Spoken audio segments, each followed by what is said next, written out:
Good morning friends. ನೀವು ಮೊನ್ನೆ ತಿಳಿಸಿದ ಕನ್ನಡ ವ್ಯಾಕರಣ ಮತ್ತು ಇಂಗ್ಲೀಷು ಗ್ರಾಮರು ನೋಡಿದ್ರಾ ಅಂತ ಅಂದ್ಕೊಂಡಿದ್ದೀನಿ. ನೋಡದೆ ಇದ್ದಲ್ಲಿ ನಮ್ಮ ಚಾನಲಲ್ಲಿ ಸಿಗುತ್ತವೆ, ಜೊತೆಗೆ ನಮ್ಮ ಯೂಟ್ಯೂಬ್ನ ಪ್ಲೇ ಲಿಸ್ಟಲ್ಲಿ ಸಿಗುತ್ತವೆ. ನೋಡ್ಕೊಳ್ಳಿ, ತಿಳ್ಕೊಳ್ಳಿ ಅಂತ ಹೇಳುತ್ತಾ ಈಗ ನಾನು ಪ್ರೋನೌನ್ ಮುಂದುವರಿಸ್ತಾ ಇದ್ದೀನಿ. ಪ್ರೋನೌನು ಅಂದರೆ ಸರ್ವನಾಮ ಅಂತ ಹೇಳಿದ್ದೆ, ಅದರ ಮುಂದುವರೆದ ಭಾಗವನ್ನು ಈಗ ಹೇಳ್ತಾ ಇದ್ದೀನಿ. ಈಗ ಪ್ರೋನೌನಲ್ಲಿ 6th ಒನ್, ಕ್ಲಾಸ್ಗಳು ಸಬ್ಜೆಕ್ಟ್ಗಳಾದಾಗ ಮೇನ್ ಕ್ಲಾಸ್ಗಳನ್ನು ಕೊನೆಯಲ್ಲಿ ಸೇರಿಸಿ ಇಟ್ ಅನ್ನೋ ವಾಕ್ಯವನ್ನು ಸೇರಿಸಿ ಸೆಂಟೆನ್ಸು ಕಂಪ್ಲೀಟ್ ಮಾಡೋಕ್ಕಾಗುತ್ತೆ ಅಂತ ಹೇಳ್ತಾ ಇದ್ದೀನಿ. ಸಣ್ಣದಾಗಿ ಕ್ಲಾಸ್ಗಳಿರ್ತವೆ.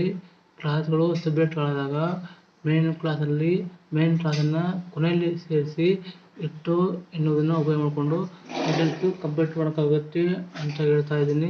ಅದಕ್ಕೆ ಸಂಬಂಧಪಟ್ಟ ಎಕ್ಸಾಂಪಲ್ಸ್ನ ಕೊಡ್ತಾ ಇದ್ದೀನಿ. ಇಲ್ಲಿ ಎಕ್ಸಾಂಪಲ್ ನಂಬರ್ 1 ನಲ್ಲಿ ಹೇಳಿದ್ದೀನಿ, that it shall rain is certain. ಇದನ್ನ ನಾವು ಈ ಥರ ಹೇಳ್ಬೋದು, it is that it shall rain ಅಂದರೆ ಮಳೆ ಬರುವುದು ಖಚಿತವಾಗುತ್ತೆ. ಮತ್ತೆ ಹೇಳ್ತೀನಿ, it is that it shall rain ಅಂದರೆ ಮಳೆ ಬರುವುದು ಖಚಿತ ಅಂತ ಆಗುತ್ತೆ. ಇದನ್ನ ನಾವು ಸಾಮಾನ್ಯವಾಗಿ ಉಪಯೋಗ ಮಾಡ್ತೀವಿ. ನೆಕ್ಸ್ಟ್ ಎಕ್ಸಾಂಪಲ್ಲು ಎಕ್ಸಾಂಪಲ್ ನಂಬರ್ 2 ನೋಡ್ಕೊಳ್ಳಿ, where a dance is a mystery ಅಂದರೆ ಮತ್ತೆ ಮಾಡ್ತೀನಿ, where a dance is a mystery ಅಂದರೆ ಅವನು ಎಲ್ಲಿ ಊಟ ಮಾಡ್ತಾನೆ ಎಂಬುದು ನಿಗೂಢ ಅಂತ ಆಗುತ್ತೆ. ಅದನ್ನೇ ನಾವು ಇಂಗ್ಲೀಷ್ ಹೇಳ್ಬೇಕಾದ್ರೆ ಇದು ಮಿಸ್ಟ್ರಿ ವೇರ್ ಈ ಡ್ಯಾನ್ಸ್ ಅಂತ ಹೇಳೋಕ್ಕಾಗುತ್ತೆ. ಮತ್ತೊಮ್ಮೆ ಹೇಳ್ತೀನಿ, it is a mystery where he dance ಅಂದರೆ ಕನ್ನಡದಲ್ಲಿ ಅವನು ಎಲ್ಲಿ ಊಟ ಮಾಡ್ತಾನೆ ಎಂಬುದು ನಿಗೂಢ ಅಂತ ಹೇಳೋಕ್ಕಾಗುತ್ತೆ. ಮುಂದೆ ನಾವು ನೆಕ್ಸ್ಟು ಸೆಂಟೆನ್ಸು ಪ್ಯಾಟರ್ನ್ನ ನೋಡೋಣ ಅಂತ ಹೇಳ್ತಾ ಇದ್ದೀನಿ.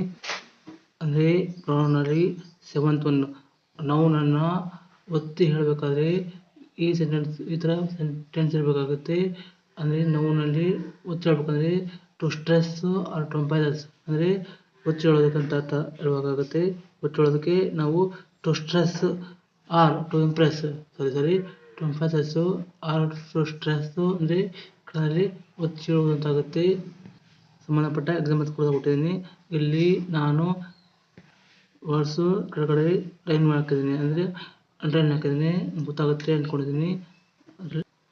ಪ್ರಾರಂಭದಲ್ಲಿ ಎಕ್ಸಾಂಪಲ್ಲು ನೋಡ್ಕೊಳ್ಳಿ, ಯು ಟೋರ್ ಮೈ ಬುಕ್ ಅಂದರೆ ಇಲ್ಲಿ ಯು ಅನ್ನೋದು ನಾವು ಇದನ್ನು ನಾವು ಸ್ಟ್ರೆಸ್ಸು ಮಾಡಿ ಹೇಳ್ಬೇಕಾದ್ರೆ ಅದು ಬೇರೆ ಆಗೋದಕ್ಕಿಂತ ಮುಂದೆ ಹೇಳ್ತೀನಿ.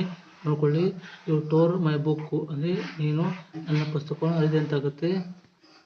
ಇಲ್ಲಿ ಟಿಯರು ಅಂದರೆ ಪ್ರೆಸೆಂಟ್ ಟೆನ್ಸು, ಟೋರು ಅಂದರೆ ಪಾಸ್ಟ್ ಟೆನ್ಸು ಅಂತಾಗುತ್ತೆ. ಟಿಯರ್ ಅಂದರೆ ಹರಿಯುವುದು ಅಂತಾಗುತ್ತೆ, ಟೋರಲ್ಲಿ ಹರಿದಾಗಿದೆ ಅಂತ ಹೇಳೋಕ್ಕಾಗುತ್ತೆ.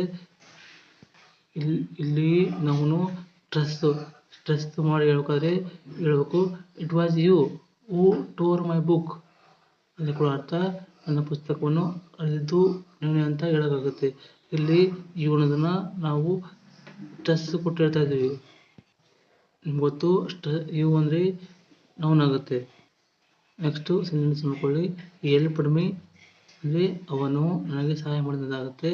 ಇಲ್ಲಿ ನೌನನ್ನು ಸ್ಟ್ರೆಸ್ ಆಗಿ ಹೇಳ್ಬೇಕಾದ್ರೆ ನೋಡ್ಕೊಳ್ಳಿ, ಇಟ್ ವಾಸ್ ದ್ಯಾಟ್ ಈ ಹೆಲ್ಪ್ಡ್ ಮೀ ಅಂದರೆ ಇಲ್ಲಿ ನನಗೆ ಸಹಾಯ ಮಾಡಿದ್ದು ಅವನೇ ಅಂತ ಆಗುತ್ತೆ. ಇಲ್ಲಿ ನಾವು ಅಂತ ಆಗುತ್ತೆ, ಅದಕ್ಕೆ ನಾವು ಅಂಡರ್ಲೈನ್ ಮಾಡಿದ್ದೀವಿ. ಇಲ್ಲಿ ಸ್ಟ್ರೆಸ್ ಮಾಡಿದ್ದು ಅಂತ ಆಗುತ್ತೆ ಅಂತ ಹೇಳ್ತಾ ಇದ್ದೀನಿ. ನೆಕ್ಸ್ಟು ಎಕ್ಸಾಂಪಲ್ ನೋಡ್ಕೊಳ್ಳಿ, I met him in Bangalore ಅಂದರೆ ನಾನು ಅವನನ್ನು ಬೆಂಗಳೂರಲ್ಲಿ ಭೇಟಿ ಮಾಡಿದಂತಾಗುತ್ತೆ. ಇಲ್ಲಿ ಬೆಂಗಳೂರು ಅನ್ನೋದು ನಾವು ಅಂತ ಆಗುತ್ತೆ ಅಂತ ಹೇಳ್ತಾ ಇದ್ದೀನಿ. ಇದು ಕಾಮನ್ ಸೆಂಟೆನ್ಸು. ನಾವು ಸ್ಟ್ರೆಸ್ ಮಾಡಿ ಹೇಳ್ಬೇಕಾದ್ರೆ it was in Bangalore that I met him. ಇಲ್ಲಿ ಬೆಂಗಳೂರು ಎನ್ನುವನ್ನ ನಾನು ಅಂಡರ್ಲೈನ್ ಮಾಡಿದ್ದೀನಿ. ಕನ್ನಡದಲ್ಲಿ ಹೇಳ್ತಾ ಇರೋದು ನಾನು ಅವನನ್ನು ಭೇಟಿ ಮಾಡಿದ್ದು ಬೆಂಗಳೂರಿನಲ್ಲಿ ಅಂತ ಆಗುತ್ತೆ. ಇಲ್ಲಿವರೆಗೂ ನಾನು ನೌನ್ಸ್ ಬಗ್ಗೆ ಹೇಳಿದ್ದೀನಿ, ನೌನ್ಸ್ ಬಗ್ಗೆ ಪೂರ್ತಿ ಹೇಳಿದ್ದೀನಿ. ಪ್ರೊನೌನ್ ಬಗ್ಗೆನೂ ಹೇಳ್ತಾ ಇದ್ದೀನಿ. ಪರ್ಸನಲ್ ಪ್ರೊನೌನು ಆಲ್ರೆಡಿ ಮುಗಿಸಿದ್ದೀನಿ. ಪೊಸೆಸಿವ್ ಪ್ರೊನೌನ್ಸ್ನ ಮುಂದೆ ನೋಡೋಣ. ಅಂದರೆ ಇಲ್ಲಿವರೆಗೂ ಹೇಳಿದ್ದು ಪರ್ಸನಲ್ ಪ್ರೊನೌನ್ಸಲ್ಲಿ ಹೇಳಿದ್ದೀನಿ.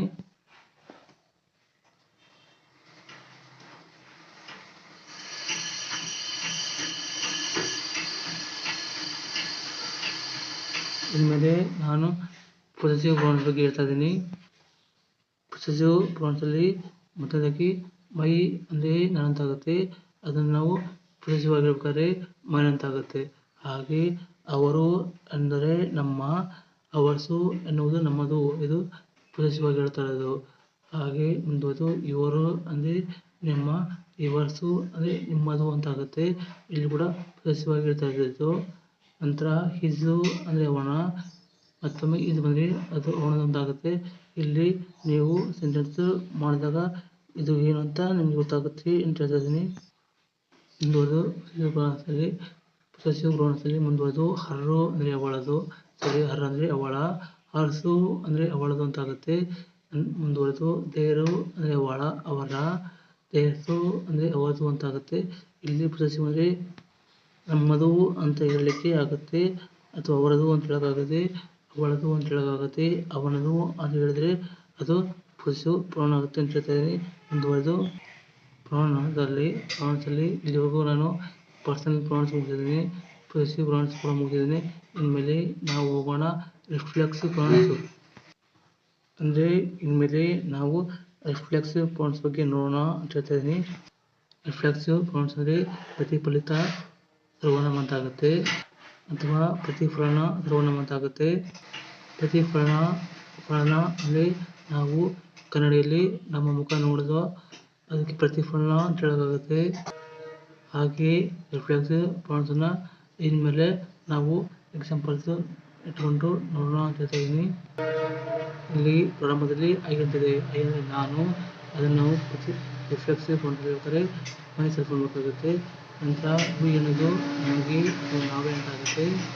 ಅದನ್ನೇ ನಾವು ರಿಫ್ಲೆಕ್ಸಿವ್ ಪ್ರೊನೌನ್ಸ್ ಹೇಳ್ಬೇಕಾದ್ರೆ ಅವರ್ ಸೆಲ್ಫ್ ಅಂತ ಆಗುತ್ತೆ, ಅಂದರೆ ಅರ್ಥ ನಾವು ಅಂತ ಆಗುತ್ತೆ.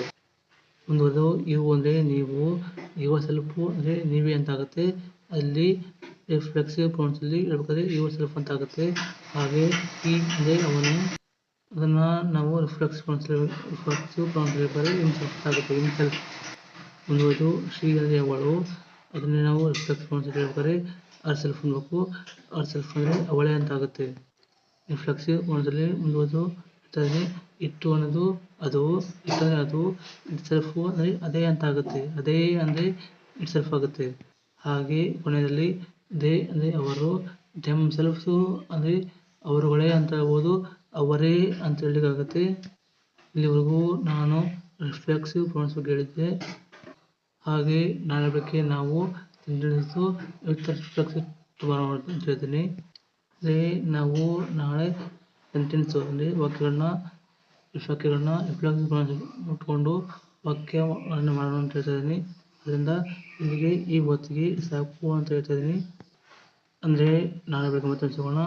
ಆಗ ಇಂಗ್ಲೀಷಲ್ಲಿರುವ ಪ್ರೊನೌನ್ಸ್ ಅಥವಾ ಸರ್ವನಾಮಗಳನ್ನ ಮುಂದುವರೆದ ಭಾಗವನ್ನು ಪರ್ಟಿಕ್ಯುಲರ್ ಆಗಿ ರಿಫ್ಲೆಕ್ಸಿವ್ ಪ್ರೊನೌನ್ಸ್ಗಳನ್ನ ವಾಕ್ಯಗಳನ್ನ ನಾಳೆ ನೋಡೋಣ ಮತ್ತು ತಿಳಿಯೋಣ ಮತ್ತು ಕಲಿಯೋಣ ಅಂತ ಹೇಳ್ತಾ ಇದ್ದೀನಿ. ಆದ್ದರಿಂದ ನೋಡ್ತಾ ಇರೋರು ಪೂರ್ತಿಯಾಗಿ ನೋಡಿ, ಅದೇನು ಗೊತ್ತಾಗುತ್ತೆ, ತಿಳ್ಕೊಂಡಾಗಲೇ ಬುದ್ಧಿವಂತ ಆಗ್ತಾರೆ. ಕೊನೆಗೆ ನಮ್ಮ ಚಾನಲ್ ಸಬ್ಸ್ಕ್ರೈಬ್ ಮಾಡೋ ಸಹಾಯ ಮಾಡಿ, ಲೈಕ್ ಮಾಡಿ ಮತ್ತು ನಿಮ್ಮ ಫ್ರೆಂಡ್ಸ್ಗೆ ಶೇರ್ ಮಾಡಿ. My last word is thank you very very much.